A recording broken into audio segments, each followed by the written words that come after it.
യാക്കോബുസ്ലീഹയുടെ ലേഖനത്തിൽ 4-ാം അധ്യായത്തിൽ 4-ാമത്തെ തിരുലിഖിതം, വിശ്വസ്തത പുലർത്താത്തവരെ, ലോകത്തോടുള്ള മൈത്രി ദൈവത്തോടുള്ള ശത്രുതയാണെന്ന് നിങ്ങൾ അറിയുന്നില്ലേ? ഇന്ന് മത്സരിക്കുകയാണ് ലോകത്തിന്റെ മിത്രമാകാൻ വേണ്ടി. ലോകം കയറി വരികയാണ്. അതുകൊണ്ട് ഇന്ന് ആത്മാവിന്റെ ശത്രുക്കളെ തുരത്താൻ നമുക്ക് കഴിയാതെയായി. തിരുസഭാ ശത്രുക്കളെ തിരിച്ചറിയാൻ പോലും നമുക്ക് കഴിയാതെയായി.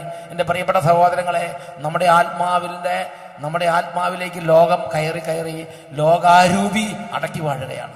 നമ്മുടെ കുടുംബങ്ങളിലേക്ക് ലോകം കയറി ലോകാരൂപി കുടുംബങ്ങളെ അടക്കി വാഴുകയാണ്.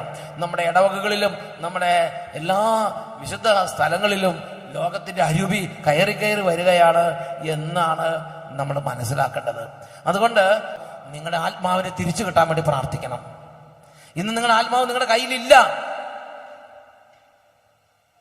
ഇന്ന് നിങ്ങളുടെ ആത്മാവിനെ നമ്മൾ ചത്ത ജലമൃഗത്തെ പട്ടി കടിച്ച് വലിച്ചുകൊണ്ട് നടക്കുന്നത് പോലെ ലോകത്തിന്റെ പല സംഗതികളും നിങ്ങളുടെ ആത്മാവിനെ ഇന്ന് കടിച്ച് വലിച്ചുകൊണ്ട് നടക്കുകയാണ്.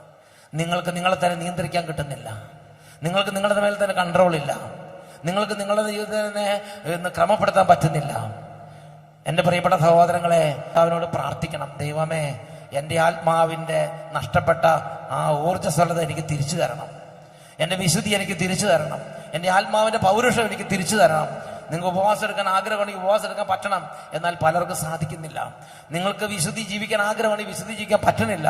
നിങ്ങൾക്ക് നഷ്ടപ്പെട്ട ഊർജ്ജസ്വലതയും പൗരുഷവും തിരിച്ചു കിട്ടണം. അതിനുവേണ്ടി നമ്മൾ കർത്താവിനോട് പ്രാർത്ഥിക്കണം.